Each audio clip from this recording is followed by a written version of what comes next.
शिक्षा किसी भी देश के विकास का आईना होती है और बच्चे उस देश का भविष्य। सरकार और समाज दोनों इस बीते साल में इसे जन जन तक पहुंचाने में सक्रिय रहे।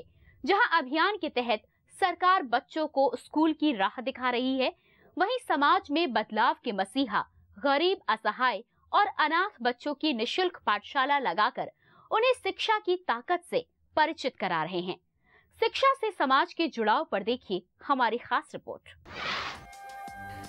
सर्व शिक्षा अभियान भारत सरकार का एक ऐसा प्रमुख कार्यक्रम है जिसके तहत 6 से 14 साल के बच्चों को अनिवार्य शिक्षा प्राप्त करने का प्रावधान है। इस बीते वर्ष में खेल मंत्रालय ने बच्चों की फिजिकल फिटनेस में आ रही गिरावट को देखते हुए स्कूलों में गेम्स एक्टिविटीज के लिए अलग से मार्क्स देने के लिए मानव संसाधन विकास मंत्रालय को व्यापक प्रस्ताव भेजा है।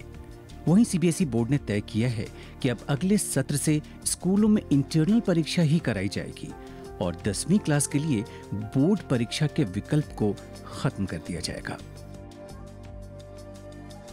पटना के जेके सिन्हा ने उन बच्चों के जीवन में सुधार लाने के लिए शिक्षा को हथियार बनाया है जिनको 2 जून की रोटी भी नसीब नहीं थी। सिन्हा ने मुसहरों के बच्चों के लिए मुफ्त आवासीय स्कूल की स्थापना 2007 में की, जहां आज करीब 200 बच्चे समाज में प्रतिष्ठा के साथ शिक्षा ले रहे हैं और अपनी स्थिति को बदलने की दिशा में अग्रसर हैं। मैं एक स्कूल खोलूं, रेसिडेंशियल स्कूल, आवासीय स्कूल, जहां इन बच्चों को, ये मुसहर बच्चों को सब सुविधा दूं जो हमने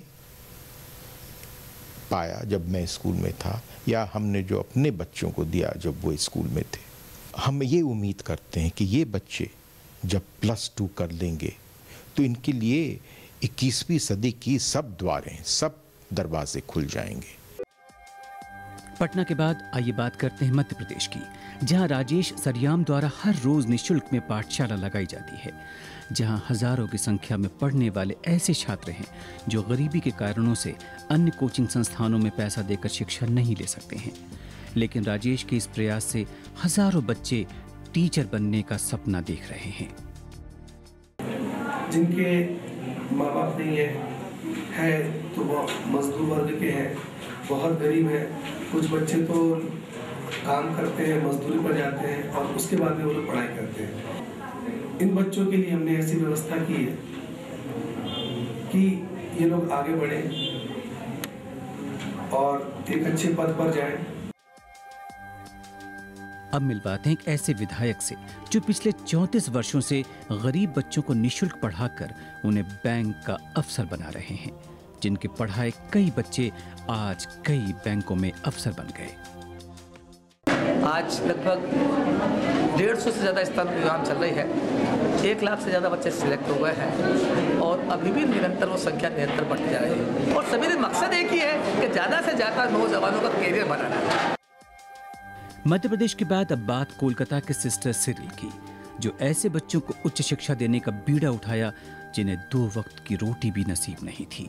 1956 से भारत में ये कार्य कर रही सिस्टर सिरिल आज 4,50,000 गरीब बच्चों को शिक्षित कर चुकी हैं। आज कोलकाता के लोरेटो स्कूल में पढ़ने वाली 1,500 लड़कियों में 721 ऐसी गरीब लड़कियां हैं जिनके माता पिता झुग्गी बस्तियों में रहते हैं। शिक्षा के क्षेत्र में बदलाव ला रहे इन मसीहा से जहां देश और समाज को नई दिशा मिल रही है, वहीं जरूरतमंदों को भी दिख रही है एक नई आशा की किरण। उम्मीद है कि शिक्षा की ज्योति साल दर साल यूं ही जगमगाती रहे, जिससे कि अशिक्षा रूपी दानव का अंत हो सके। ब्यूरो रिपोर्ट, शुभ समाचार। साल 2011 में फैशन की चमकीली दुनिया में जहां नए सितारे आसमान पर चमकते नजर आए, वहीं देश के साथ साथ विदेशों में भी इनका जलवा सिर चढ़कर बोला। फैशन के इन सरताजों ने भारतीय संस्कृति और प्रकृति के साथ तालमेल बैठा एनिमल फ्री और वेगन फैशन जैसे नए शब्दों को गढ़ा। फैशन के उम्मीदों भरे आगाज का असर आने वाले साल में क्या होगा, इसी पर पेश है हमारी खास रिपोर्ट। फैशन की दुनिया में साल 2011 कई तरह के नए एक्सपेरिमेंट्स के नाम रहा, जहां animal free, natural coloured, green product जैसे शब्दों को न केवल आम लोगों तक पहुंचाया गया, बल्कि इसके लिए पॉपुलर डिजाइनर सामंत चौहान और अनीता डोगरे जैसे डिजाइनर्स ने अपने ग्रास रूट और ऑर्गेनिक लाइन को भी पेश किया। इन स्पेशल कपड़ों को बनाने में जहां बांस, फ्रैंगीपनी लीव्स, वेजिटेबल डाई और रॉ भागलपुर सिल्क जैसे इनोवेटिव आइडियाज को साकार रूप मिला, तो वहीं इन ड्रेसिंग मटेरियल्स में एंटी बैक्टीरियल प्रॉपर्टीज के टच और ज्यादा कूलिंग प्रॉपर्टीज ने भी इन्हें दूसरे कपड़ों से ज्यादा फायदेमंद बनाया। अनीता जब भी कोई चीज़ करती है तो सोच समझ कर और बहुत अलग हटके करती है। लास्ट टाइम भी उन्होंने कुछ अलग ही किया था। उनके जो प्रिंट्स थे अलग थे और उनकी जो स्टाइल थी ट्रेडिशनल थी। ये तो हुई बात वेगन और समर फैशन की।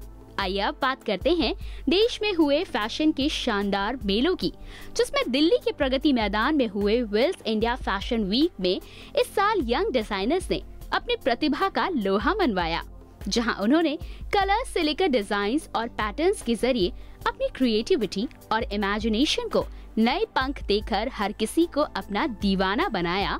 वहीं रैंप पर उतरे उनके डिजाइन्स ने आम लोगों के साथ ही फैशन जगत के जाने माने चेहरों को भी खूब प्रभावित किया। Beautiful clothes, a lot of effort, and the result is there. I mean, everyone's smiling, so yeah, excellent. इन कपड़ों में कहीं ट्राइबल पैटर्न्स का मॉडर्न लुक दिखा, तो कहीं प्लास्टिक स्टफ को ही कपड़ों में ढालकर कपड़ों को नई परिभाषा दे दी गई। फैशन की इस चमक से बीते साल हमारे त्योहार भी अछूते नहीं रहे और नवरात्र, दशहरा, दिवाली के मौसम में परंपरा का जादू सर चढ़कर बोला।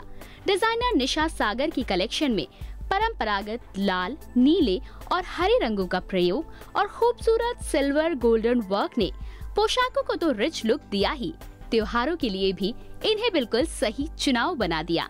नए ट्रेंड्स और ट्रेडिशनल वियर के फ्यूजन में बैकलेस, क्रॉसलेस और फैशनेबल हॉल्टर में महिलाओं को त्योहारों के सीजन में जहां ट्रेंडी इंडियन लुक के ढेरों ऑप्शन मिले, तो वहीं एथनिक लुक के लिए भी एम्ब्रॉयडरी, कुंदन, स्टोन और मिरर जैसे हेवी वर्क ने उनके मन को खूब लुभाया। 2011 में अगर महिलाओं ने फैशन के नए स्वाद चखे, तो पुरुष भी भला इससे दूर कैसे रहते। पुरुषों के लिए भी त्योहारों का सीजन खादी और सिल्क के कुर्तों की वास्ट वैरायटी के नाम रहा, जिसे बड़े चाव से उन्होंने अपनाया और खुद को सजाया। डांडिया नाइट, दुर्गा पूजा या फिर गणेश उत्सव, अलग अलग लुक्स के साथ फैशन के सुर में इन्होंने भी खूब ताल मिलाया। फैशन की सतरंगी दुनिया की ये चमक साल 2011 में केवल भारत तक ही सीमित नहीं रही, बल्कि भारत की अनित अरोरा ने British council of young entrepreneur fashion का खिताब जीतकर इसे विदेशी धरती पर भी फैलाया। सामाजिक क्रांति में फैशन का पर्याय बनी अन्ना टोपी ने भी ये बता दिया कि फैशन की कोई परिभाषा नहीं होती। कुल मिलाकर फैशन दिनों दिन रूप बदलकर नए अंदाज में ढल रहा है। नए साल का फैशन स्टेटमेंट है, जो जचे उसे बिंदास पहनो और खुद का नया फैशन ट्रेंड चला डालो। Happy wearing and happy new year. Bureau report, शुभ समाचार।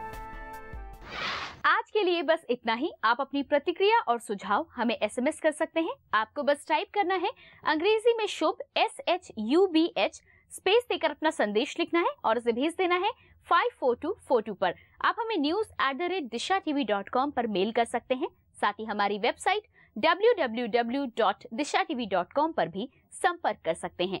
आपके सुझाव को हम पूरी गंभीरता से लेंगे। अगर आपके आसपास कोई सकारात्मक खबर है तो आप उसे भी भेज सकते हैं। हमारा पता है दिशा चैनल, फन सिनेमा, पहली मंजिल, मोती नगर, नई दिल्ली 15। अगले सप्ताह कुछ और पॉजिटिव खबरों के साथ हम फिर हाजिर होंगे इसी समय और इसी चैनल पर। तब तक के लिए नमस्कार।